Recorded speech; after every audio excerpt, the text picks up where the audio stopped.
Yes. Good morning from Belgium. Good afternoon, Singapore, Mr. Eric Chua. Is it that way you pronounce it? That's absolutely correct, Jim. Very good morning to you.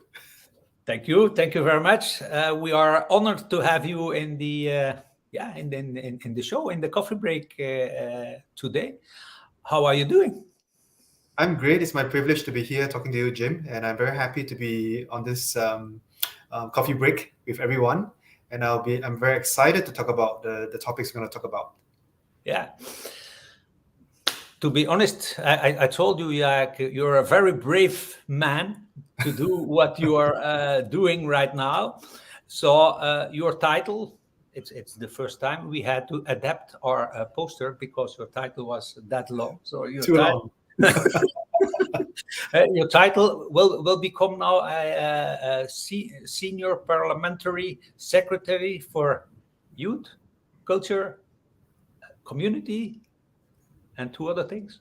The other two. Social and family development. Yes. Social and family development. Now, explain to the people in Europe what in short, like what does that mean? Right. So, Parliamentary Secretary, essentially, I perform the role of a vice or assistant minister in MCCY, which is short form for the Ministry of Culture, Community and Youth. I actually help the minister out in the area of sport. So I'm very big on issues like growing our sporting pipelines, growing our sporting ecosystem.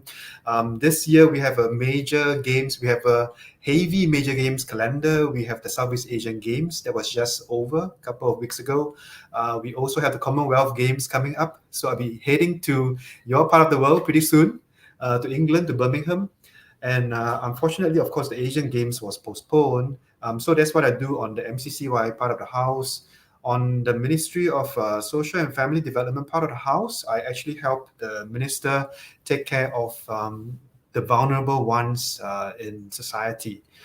So many of you might think that Singapore is an affluent society, and it is true that many Singaporeans are quite doing quite all right, even during and after the pandemic.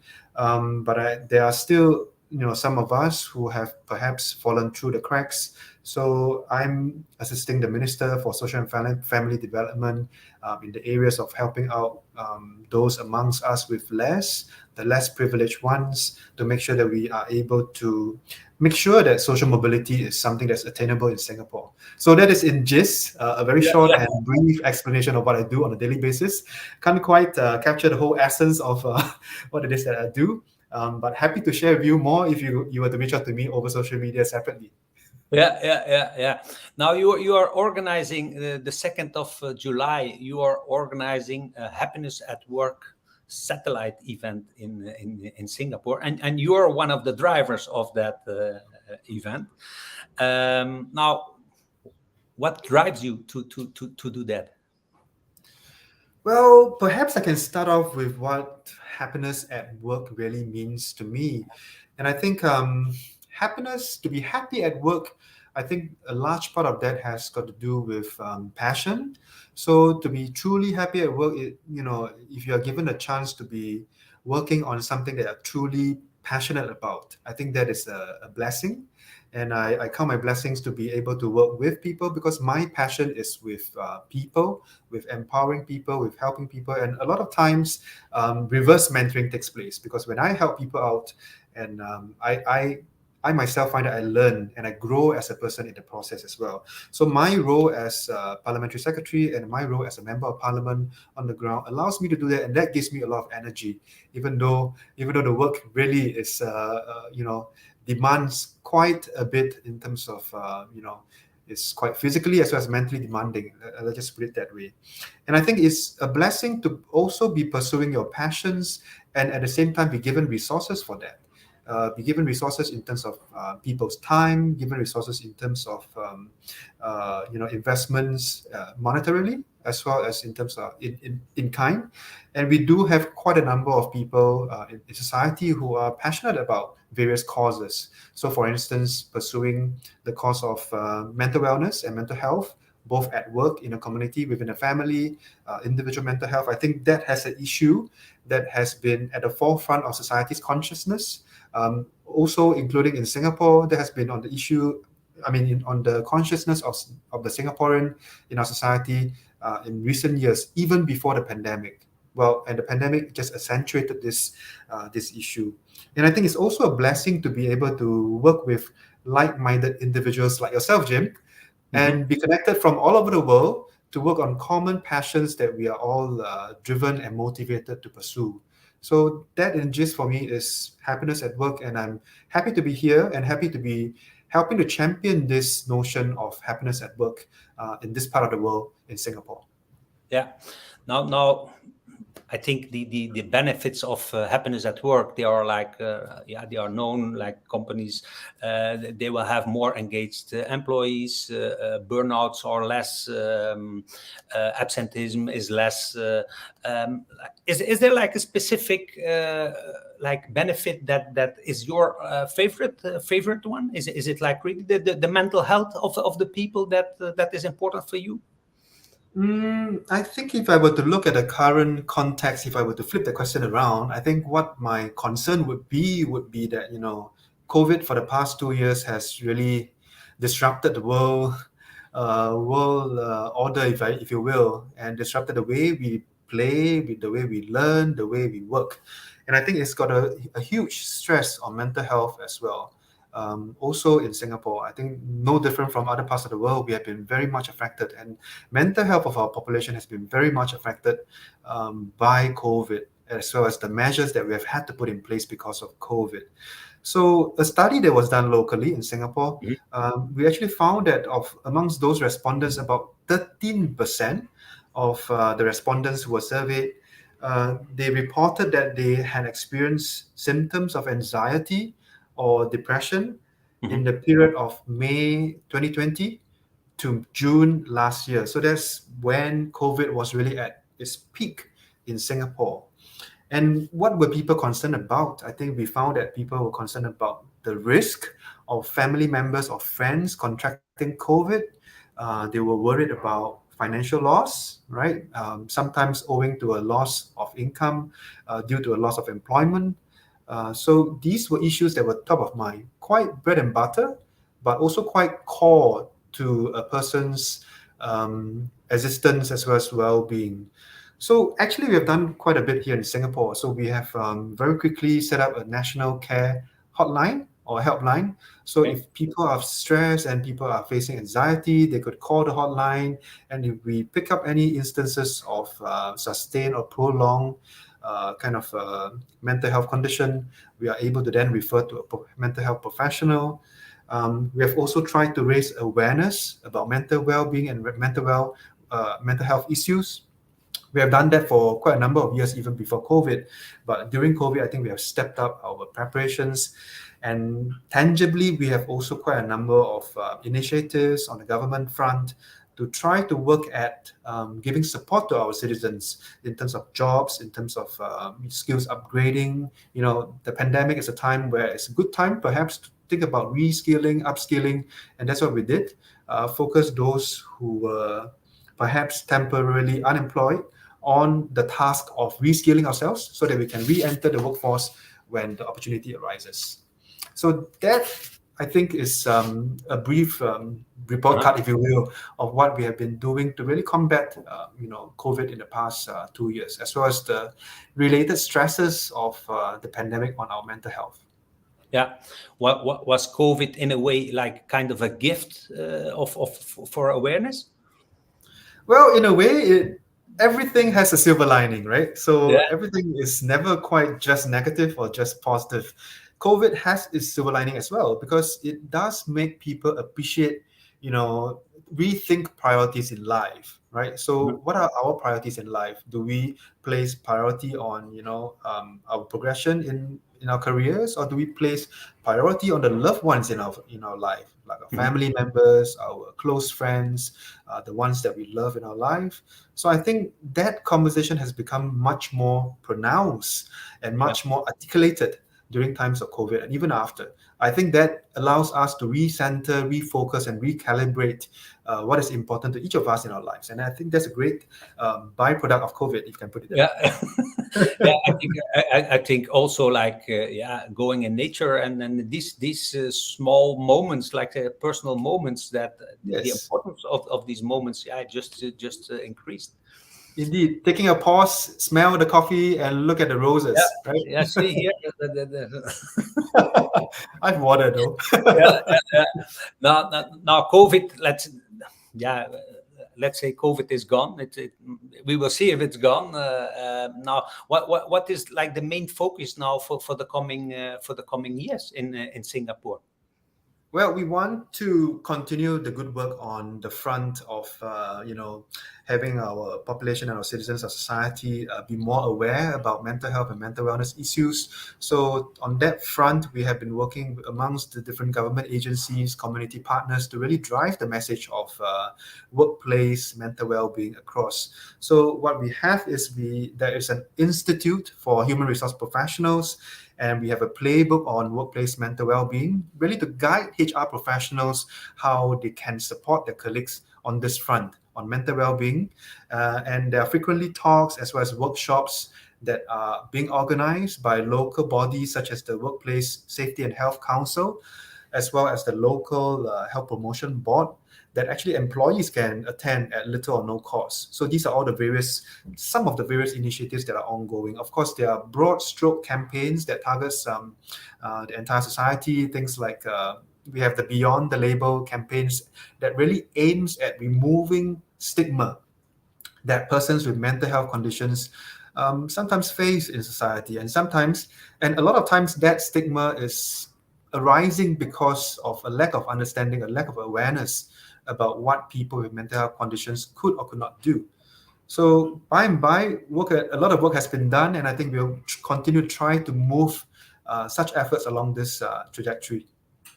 Yeah. What we see here in Europe, and I assume that it's the same in Singapore, but you can confirm it, yes or no, is that like a lot of people, they show like signs of fatigue.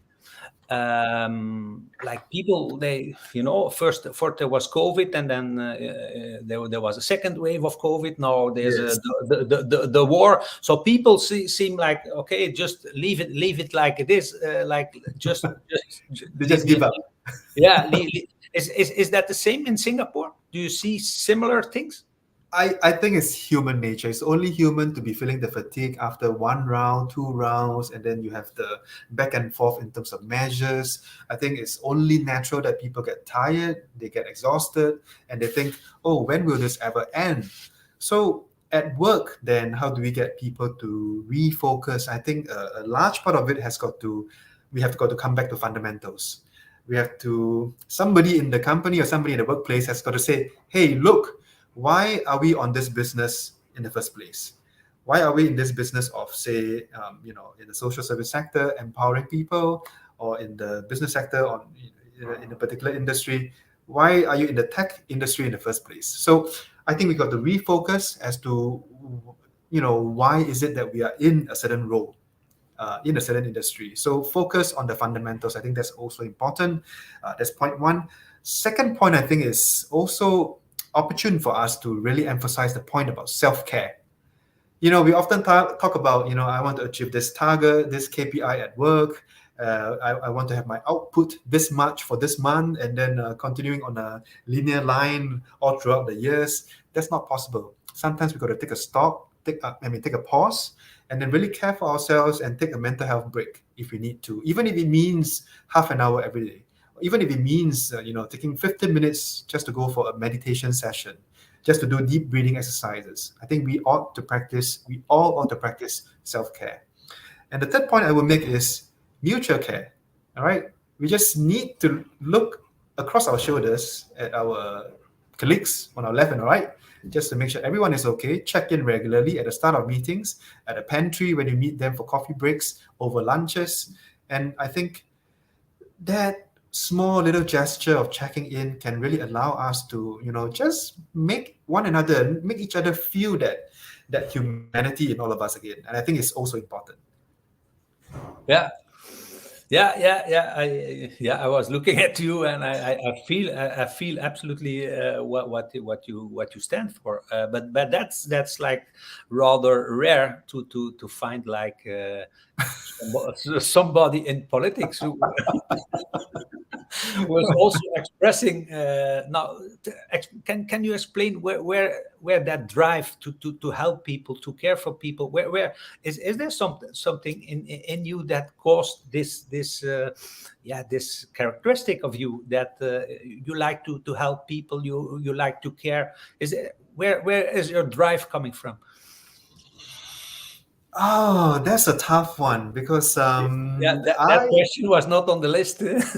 no, but because I only found myself over the years gradually.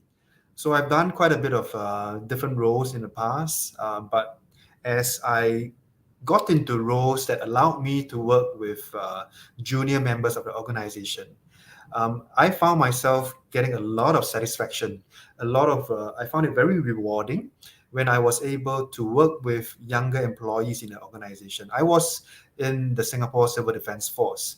That is a first response agency. So I was wearing uniform. I was a commander on the ground. And as I went through different command appointments, it gave me a lot of pride and a lot of satisfaction when the younger ones do well. And the younger ones do well because you know that you have made a little bit of difference in their lives. They have taken certain decisions because they have consulted you, you have given them some advice. I wouldn't say I'm a great mentor, but I do think that, you know, that sense of achievement when you're the ones that you are looking after do well in life, I share a lot of the pride and joy. So by and by, I realized that, you know, hey, that is what I'm passionate about. And each of us are passionate about different things. Some of us are Mhm. passionate about numbers. Some of us are passionate about mechanisms and mechatronics and things like that. I'm passionate about people. It just happens that I'm passionate about Yeah. people. And I thought, why not, you know, just leverage that and continue working with people. And I have been doing community work for a good 15 years before I joined politics. So I find that energizes me, and that gives me a lot of satisfaction that drives me on a daily basis. And that's why I've chosen to go on this path, I think. Yeah. Yeah, beautiful, beautiful, beautiful. And then for sure you will like the keynote of Claude Silver. And she will talk about how to create a culture of belonging. So that will be Mhm. one of the two keynotes you will follow in your satellite event. Now we got a question from a viewer, like Sure. he or she wants to know about the Singapore is known as a country of technology. How do Yes. you want that to use that technology to improve like the mental health? Well, we have seen actually some of this technological devices being used during the pandemic, and I would say the pandemic accelerated that. So because of COVID, a lot of us couldn't travel out of our homes, especially when the lockdown was in place. What happens is it causes a lot of anguish, if I can use that word, and it causes a lot of anxiety on the part of, say, seniors who are living alone. So actually, we connected with them using technology because we could use and pass them an iPad, we could pass them a tablet, and then we could do telecalls with them.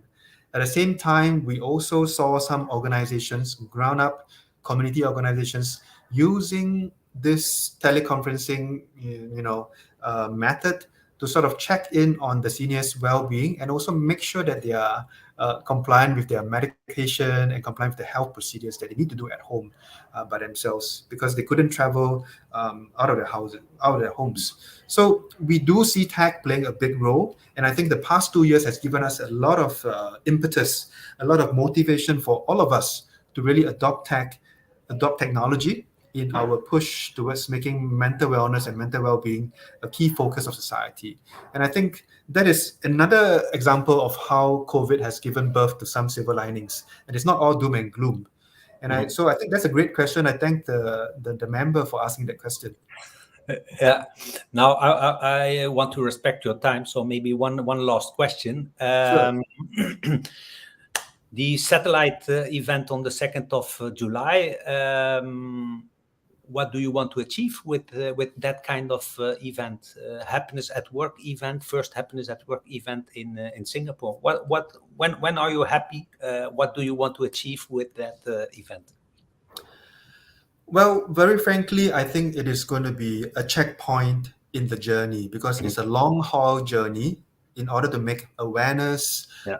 more stuck in our community, awareness that mental well-being is a real issue, and mental well-being is an issue we ought to pay attention to, not just in the community, not just in families, not just in schools, but also at the workplace. So I hope it can be a critical checkpoint for us because we will never quite get to the end point. It will be a sustained journey. It will be an ongoing journey that we all need to be working on.